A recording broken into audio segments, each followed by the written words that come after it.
Okay, wabara mnyano wanje kw'isina ndeba hano kuri Chamani kandi ndi akatfura Nelson. Nafuna umugisha gw'amani okuvuganaho mukuru Gerald Agaba kandi ogumpa nashangana rwumbu kurondera muzeyi President Museveni akaruru kandi nyanto waye katuganaganireho anshonge zitari zimwe na zimwe. Gerald Agaba ogumpa wonyine n'umwebembezi mu kigombe cya Patriotic League of Uganda nyenda yongere atugambire bitinisabiye byona then tuje no mission na discussion yo nakuri izoba we baremera mutate yo kusina kwa we bari munonga umwaye mu kiganduhire munonga gonga kanyemere ngamba ukaceniwe cyo kubaza cya byorane banyetaga ba Gerald vice chairman wa NRM Isingiro district a ruling party icya kabiri ndi deputy coordinator wa PLU from Western Uganda. So actually ni nduga that side of Changwan stretching the tomorrow almost mpike soro kandi ni imirimo yagira inkora of course abantu ndeba ni ntambara na muzehi nituronda karuka muzehi abo kuba tumanya muzehi yabasinjira karuraha na fraga bearers our account will remain stable. So na ni ndugo mu field okumobilizinga okumekinga shongwa karuka twakarya na percentage ya 100%. Okumpa mu field one uruga embere ryeta so far I talk now akaruru abanyayuganda nyenda mbahamize kandi bakuriseyo bagambire mwe bare munonga okuhagira NRM mwe bare munonga kunda NRM mwe bare kunda Patriotic League of Uganda abo kuba abantu bona ati umurundo gumukiga akaruraka kagizire mu rukundo mpango abo kuba turonda karuru konkaka kaje hentaniso abo kuba abanyayuganda bekwatiremo abanyayuganda bakunzire NRM abanyayuganda bakunda President Museveni abanyayuganda bakunda ihangari yabo. So njebera abantu bona batirimo mwete namwe nato mu cyaro witoku aho naninduga abantu babiri batakubacengaje impagira yabo special side za Rugorogota ijo nkaruga bukangoku ijo naruga mitoma ijo naruga Kisoro naruga Rukungiri abantu ko kureba batacengaje system ninga abantu batabacengaje uhura batera amasimu konka abo bantu babacengana mwetaga kushoga rwo tukagamba nabo.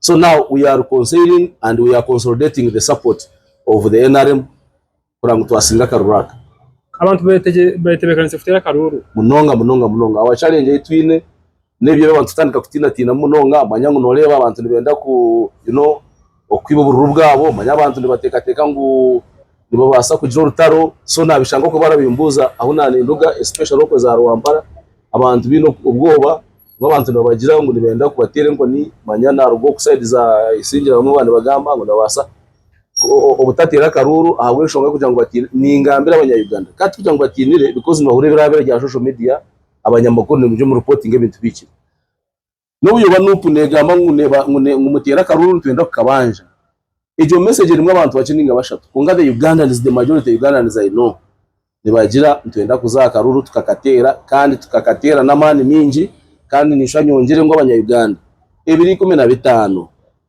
nabashaba kibeshi giciro cikuru tera karurako kabako busingi kandi mwe namwije mu bwingi njo number 1 mobilization means by numbers. President rich numbers, we need to sustain those numbers tubarete tubakunge kurangwa ryuzo basabona banyabo kibe kiri public holiday uburyo mu Katare uburyo mu Nyanya uburyo mu Rutoke uburyo mu Nde uburyo mu duka yawe manyangwizo barimwe n'ekintu kikuru umagaraga Uganda umagaraga Nsege 2015. Let's take it as a point. We must come in numbers and we vote for the NRM. Amukuru Gerald Agaba antujuka ibikwezi 25 mu 2025 a Patriotic League of Uganda ikashoza list y'abebembezi abaragere imbere mu byanga kandi izina ryawe twarebamo ko mwebembezi wa PLU mu Western Uganda konka twagiye twareba kandi nimba parliament wigara umukuru Mawanda Maranga nagira ngo tore mwebembezi echo mpaho cyita ati mugaba wanje abitachenda no kushobora ruyani. First of all, who appointed Mawanda and who Mawanda to question me? Isi tingu zagambe ibintu bingi mu Burunga abo kuba bagira ngo okura tibwe bwenje umuntu nobaza kuba kuzira ngo tino bwenje ningo uri frustrated. You see abantu aba bagira politics munonga abamwe baba frustrated, they are political frustrated So in other words, nyongezi shati ngwenda commentinga munonga ali Mawanda abo kwa first of all Mawanda na chetegereza ngo Patriotic League of Uganda in leadership, and I was appointed officially with even other members abarya LC1s abarya LC2s nangwa nimbaza no kusimiraho ba leaders coordinators bitu mu districts nango najya ngutaro position ya ba coordinators abantu bona bari mu district bakaba appointinga ba coordinators kandi bari kurunda nakaruru including no mu district yeye hariyo coordinator wa district hariyo nafuna actually na facilitation ya NRM na chimangu tukakora iko pamoja maybe ichata kumanya no rushwahili. So Mawanda yari ayisimbere nyuma yangu namugambo munonga nakaruke ndikabasa kufa nikabasa kujye kizibu. I don't want to comment him konga nyenda bagambire ngo they are people who are politically disoriented. So really nka Mawanda tinkwenda kumugambo cy'amani munywani wanje abokuba abanya-Uganda ni bashimanye. Icyo kubanza I was appointed and I am not claiming to be appointed. Secondly, what is very important, it's not Gerald when you appointed, no. What is very important, nyo munya-Uganda niteka kuronda karuru ka NRM na fraga bearers kandi ndamaze bagambire ngo as far as I know nka coordinator wa Western Uganda tinyine instruction zona okuruga wa abanya appointingire tinyine barayo ndaja ngo bakanyaho I am still a coordinator of PLU in Western Uganda. Only that ngo some few individuals including Honorable Mawanda batwire ni babiha secretariat ngo bafune sente batandika kugira ngo bari mobilizing Western Uganda. Nje ngo bari kuvuza bari mobilizing habule. Mawanda is not mobilizing for PLU. Mawanda is at home. Mawanda is mobilizing for his constituency. Igara what? Mawanda tari mobilizing PLU. In the whole country, all of the PLU leaders are mobilizing. They are very serious on the ground, mobilizing for NRM and all the flag bearers. So it was my surprise really. Shanganga Mawanda na korejo comment omusha member wa parliament kandi akuzire kandi utrateka ngo akabire na amanya the role of the PLU. Feel actually finene baro hatina mabona oshimanya. Finene baro ne to instruction to support all the flag bearers. We have in that letter and it was communicated from the chairman. So of recently Mawanda timurebera social media so ninjamwe yanaenda kwekora relevant no manya waba oine you know when you are an opportunist you want to manipulate a system no tekwa kwekora relevant ngumuntu akakumanya konga Mawanda with due respect I respect you, are a member of parliament. I want you to concentrate on your constituency and leave the work of the PLU. We are mobilizing for the PLU, we are mobilizing for the NRM, we are mobilizing for Uganda. Konga chimushemeza munonga nyonyo munya Uganda, whether I am appointed by PLU, whether I am not appointed, the issue is that we must win these elections, and Museveni, President Yoweri Kaguta Museveni, must win with a landslide victory. Echihema wando kuri kuhandika hoja ngo tori member tori mwebembezi mpira nichi. I don't want to even to indulge myself into that. Think chimanye. Na njana zabuje zachishobora. Abo kuba Mawanda himself is a member of parliament, is a mature person. Aitegereze kongo kwetegereza ko yeno ushani kugenda ndi kuchendera. I don't know why naitaga kugaruka cyangwanzi because our leader emukaka yatugambira ngo some leaders you need to polish to take them to cyangwanzi tiba can understand the ideology of the PLU. Wachetegereza. So nintekateka in personal interests is that we end up benefiting from the party of PLU which I need to be exposed. Let him explain why he's doing that. So for me really tindetaga no gamba Mawanda, let Mawanda concentrate no chimanyisha kesimba.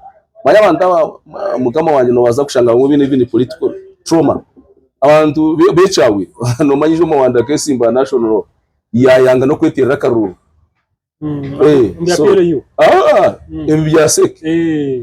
byasek akayisimbire yarugayo ati manya badani gakundwaniza ba.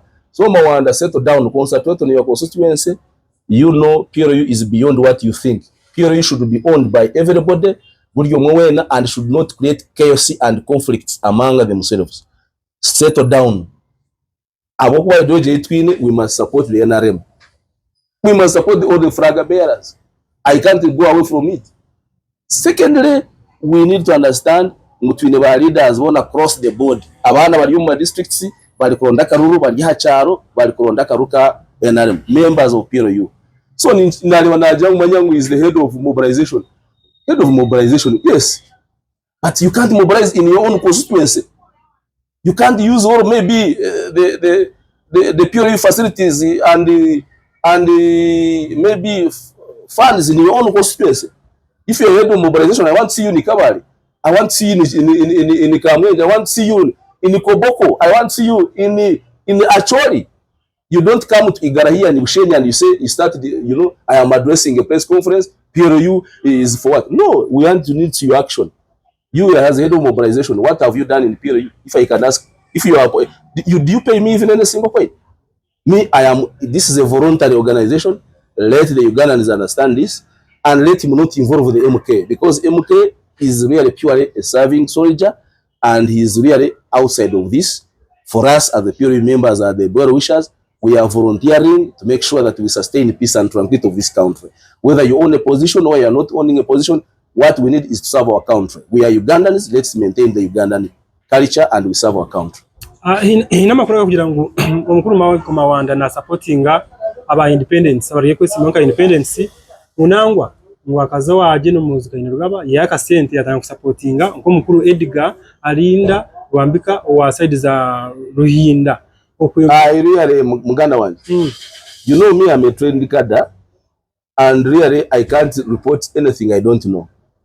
Whatever he does, let him does it for his own. But what I know, I must mobilize for the NRM and I call upon all the PLU leaders to support. Let Mawanda do his own things. If he has other interests, let him serve them, but let not be affecting the PLU. PLU members, all of them, as I talk now, but you move on to Makumyasha to NRM and Kagana Bashatu. They are going on the ground, they are mobilizing, but training abantu abo, but facilitating. I want to thank the Secretary General because he has really helped us to join on mobilization, especially on structures. NRM. Richard Todong. Yes, I want to thank the chairman, Toyota, who is now, by the way, the acting chairman and the vice chairman of the PLU, for the empowerment, for the trust he's giving us, and the will.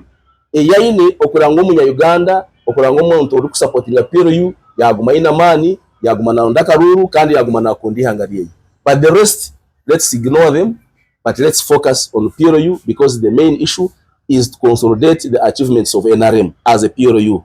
We must resist from, let me tell you one thing, people should resist from inheriting conflicts as a result. Because we are the young people who are coming on the board. We need clean politics. We need to be very clear. That's why I cannot respond very well my father, Mawanda, because Mawanda knows the authority.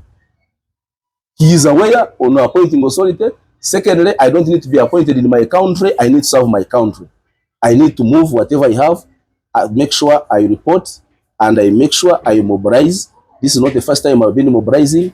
It's me actually who made even structures in the whole of Western Uganda. All people know. I didn't need to speak a lot about myself, but the Ugandans know who is doing the work of PLU and who is not doing. I call upon the members to be calm, settle, because to we are now consolidating, we are now reconciling, or making sure the rest is really a street talk. The rest, next side may see.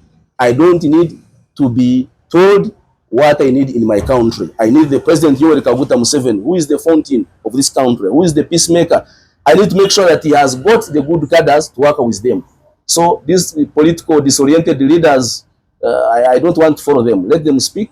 But what is important, we must stick the values of the PLU strictly, and we must adhere for that. Orimo members wa PLU kandi tukoze tureba hina members abarije bakesimbaho nkaba member parliament kala ryo kigono cha PLU mbajyangu president anka ageno muzika inurugaba akabasindika abo mpo tumurabakirire. For example ya Arinda Waruhinda Arinda Agaba na jango wamusindikira no ni geno muzika. What I know, my brother, no mumanya nato kumumanya. What I know, I don't want from the start. I don't want to know even whether Edgar is there is not, because I don't know him. That's number one. Because we have a letter instructing us that we must support the flag bearers strictly, and I must stick on this.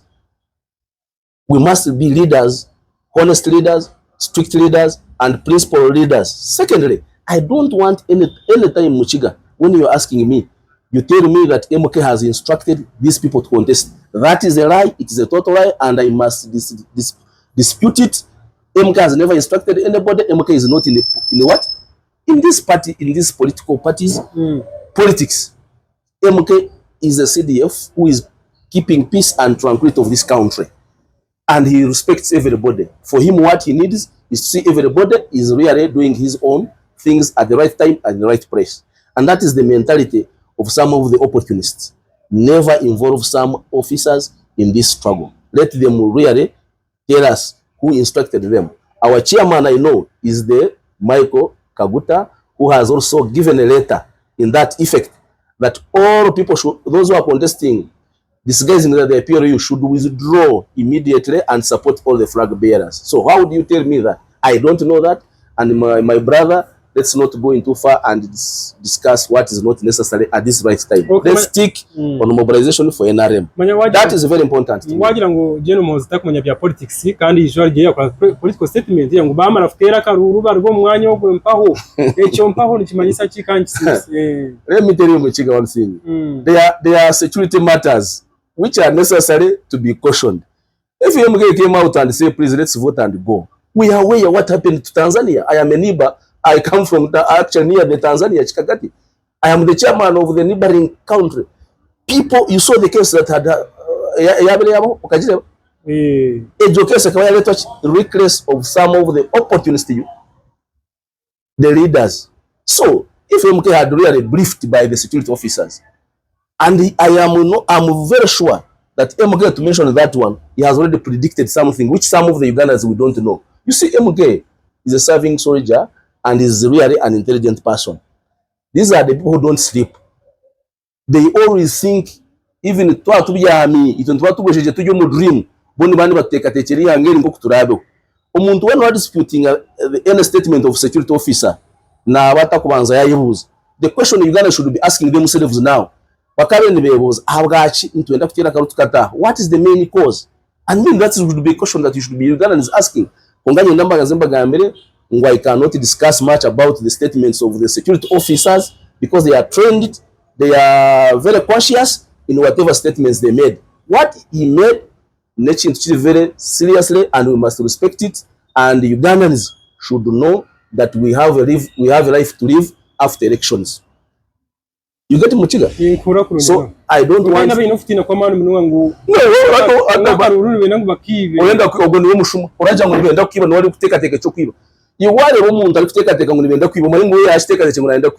But there is nobody, I think, kandi akimanya ngo naenda kusinga agatandika kutera umuntu naenda kwiba karu kum really MK naenda kurukambara kwiba karu kugira ngo yateke precaution measure. Those are those are measures that protects, that gives a mindset. By the way, abantu mujemwe muratina munonga munetandara. I want to thank very much nienda kutoka mu shogu na mani ganje gona personally Gerald Agaba katohire kwebaza the son, the grandson Yoweri Kaguta Museveni omwana we oyaziro baleta MK. We have seen the sons of the presidents. They would be now enjoying in salads, eating sausages. But this guy is strictly on security matters. Nichobera n'abantu opposition, n'abantu Muchiga everywhere across the board. But amugiro mu hangomu bayetorora bari kuza kumara campaigns think ahurire mu orwari ninga ekizibu because MK has put the standards. MK is really mugambire chindi chintu chona kongota kama ya mintu bya security. I don't want to advise MK. I don't want to advise you on security matters. I know you are an expert. Now show me about Ugandans in Bahamanya. Nebyo kozeno manya. I don't want to say manya ngwali HRH. I am very sure confidently ni manya security ogine no mundu tara huka and we are going to be having a peaceful elections, and I want to see Ugandans after voting going home enjoying and waiting for the results and celebrations for the candidates they would have voted for. Mwe turi kwendera mukuru Agaba. Umutuma cyo boyinira abanya-Uganda abakine ntekateka kugira ngo West Musayore Kaguta Museveni akaruru yakarire. Echo kwanza cyabyona abantu omukaruru bina ideologies nyingi nanyenda kuchongera akaru president yakarire konkecho it's not enough because akaru kine stages. Echo kwanza our president successfully akaba nominated. Ekyakabiri yakora campaign ze zirikuwayo. Ekyakashatu niyo kireba mu kiga mazima. The numbers matters. Omushija tubetwina abantu. Manyaka rwaka kimwe birwe tika president Yoweri Kaguta Museveni. It is for the NRM party. Wao no mangu no wajira NRM. Sincerely, don't look at President Museveni. Look at the party now. Go down whatever little you have, mobilize, inject whatever little you have to make sure that we win. Nyenda kushaba na mwena mandao abari kugira ngo president yasingire, it is good, yes, but we need numbers. Go to the market, go to the churches, go to the barrios, go to the everywhere and mobilize abantu 215 nico kikurukira amataringa kandi tawanya Uganda ito kitwetaga ni peace kandi peace twajirolizeho, we cannot take it for granted. Peace ninke glass wajitera hanse kati kabase bona banyabo kuza kugirundana ngo yemo ikindi kintu no rutaro. We don't want that. We don't want chaos. My fellow Ugandans, base bona banyabo nabeshengereza akaruru nizo walimwe, and it is a paper. Let's go and respect it, but we know our country first. Uganda is number 1. Umukuru Agaba turukuhendera so kureba uyu n'umucyara Peace Rugambwa muri bintu bya mobilization icyompa ukiri kita Peace Rugambwa. First of all, Western Uganda mu kiganiro no kimanya ko arabara umuntu uri kureta vibe, umuntu uri kongera abantu kurunda karuru no mucyara Peace Rugambwa nambwe niyo nishobora kwanga. First of all, umuntu wa understand 4 principles of NRM and peace. Echo kubanza bona ajyangu nyenda mwamara kuronda karuru mwaka rugamo mutandike ntunguka. Who doesn't need development? No jima yangu twine patriotism, twine pan-Africanism, twine democracy, twine social economic transformation. So abantu bareka kumanya ngo kutera karuru ni bwo muherukusha. We need also money in our pocket. This woman na mobilizing kandi ahereza abantu amasiko kandi ashabagambire ngo we must also go and work abatire mu ntandiko a mobilizing. That woman is amazing woman. Ntamwe niyo nikusazibwa ng'abantu abomenda baragira manya mutwa mustopingaho ngo abarekire. You are just an enemies of development. Politics must move with the development. Tweta gumunso umuntu basebona abanyabo no bareba ndabize bitwine manya. Utaranga abashabaragambisibwa binji no bizibu byese. We need money in our pockets. So Peace Rugamba niyo nitekateka ngo mukama ni warabiremo okura ngo yasolvinge kizibu cyo muntu, because this is a woman. She now kama aze kubuze mu kigo ogu Peace Rugamba naenda ki tashomire naenda bwa president, tashomire naenda bwa member wa parliament, but she's struggling kura ngo muntu wabuje no yobone cyote ko mu hanyungu namwe niyo ndikushekerera ng'abantu bagabare abayize ngo Peace Rugamba ngo abayemereze itwe sebo tukaruga gabare nangara rukiga nitwetaga abantu nk'aba Peace bararengana 500. Ijo King Siza kayatandika yakawija abantu bakabataga mwitegereza King Siza yija itororo kwe yatandika gabira abantu amabati za cyacu uti yatandika yo zasago kawe yanda abantu batandika kumugambira ogu no hasi wenyaja kandi kikashwa cyane to no mbakiga bakabaraho ngo kwa hasi yenyaja niki batandika kurwanisa umwana wabo hati namwe yo Peace ayijiri hati kangubuze how many Ugandans you know abaraga ba ambulances habwa cyo batagize ngo ambulances za Peace zireka kwegura abantu barwite umukaza agaba ambulances ziri kutambura maze magabira ambulance rukongera nari ambulance ni kirwaro completely magere kangambire basebona abanyabo ni mutakajya ngo development na leta omuntu wamo actually naba muri kugamba ngo supporting basebona abanyabo nabo ni betaga abandi babayambe baba supporting ekintu cha Peace. It is omukazo riya ayo kigwe Ruhanga kandi Ruhanga no musindikire ngaje kiyayamba abanya Uganda abantu muri tureka ku matora excitement imwe bakiga mu ngenda mbaze bagambire imwe mutekateka kano jangu ngorogoza, and you remember ngorogoza Paul ngorogoza kano jangu taratwireka barezi sha kurituringa kano jangu taragize kitekatekwa nawe katashomere mwashome byafa yo Paul ngorogoza karasho twina abantu ababere bari ba leaders what do they bakozere ki wazona ngo bagabire n'iki ko bagabire nango nakacumu, but the woman has yije yatandika kuyamba abantu n'ubyo yamba abantu batanu bashatu, but they are getting benefits, the families are surviving. You know why I support Peace? It is 100%. One, she loves the country. Na akunda President Yoweri Kaguta Museveni 100%. Na wa mushandaga ishaka maheri mu President Yoweri Kaguta Museveni. Secondly, na akunda projects zentunguka. Washina kale mwajanje kale jo ambulance mwayangu atakora yo kale muzirete uti sinje wa ambulance zo tustwari. Tuntuitega ubuhereza no stop ngo muntu atarakoreza ngo atakora. Mwene cyangwa karitango agikomye ejo tikushemeze nkiyo Gerald Agaba yo kwandika abantu mama